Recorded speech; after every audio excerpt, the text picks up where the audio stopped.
What I really want to try to achieve here is to make Mars seem possible. There are really two fundamental paths. One path is we stay on Earth forever, and then there will be some eventual extinction event. The alternative is to become a spacefaring civilization and a multi-planet species. Why Mars? They're remarkably close in a lot of ways.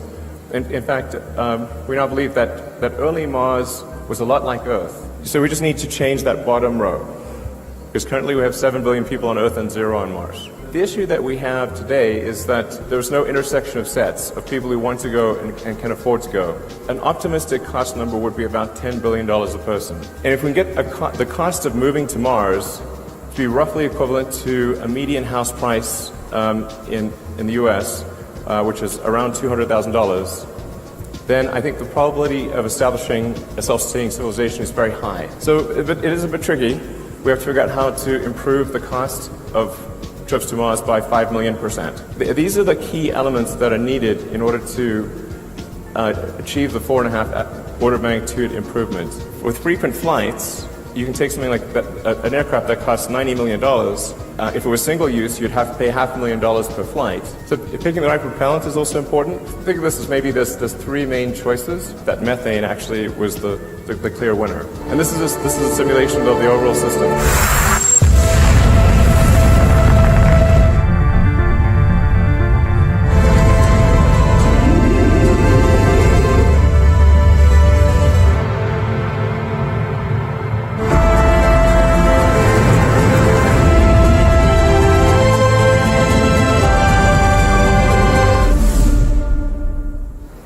This is to give you a sense of size.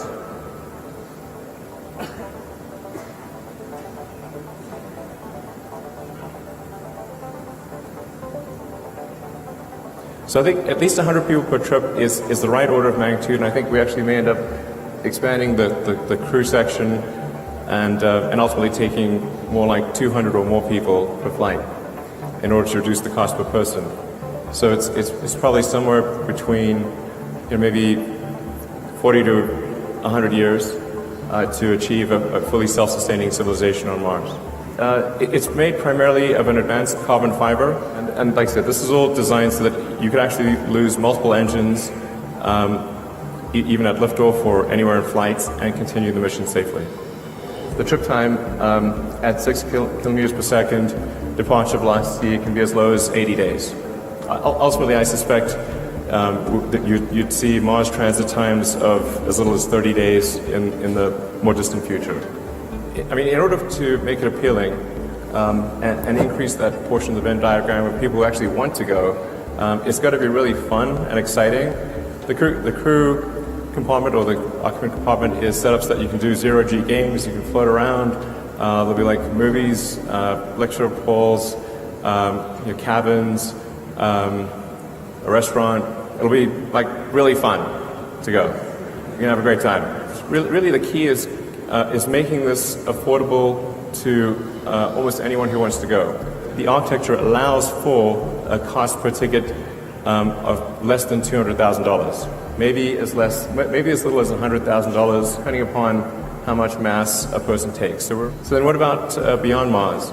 So there's obviously the rocket booster, the spaceship, the tanker, and the propellant plant. If you have all of those four elements, you can actually go anywhere in the solar system by planet hopping or moon hopping.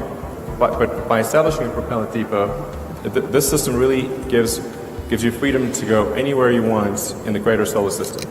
This is to give you a sense of size.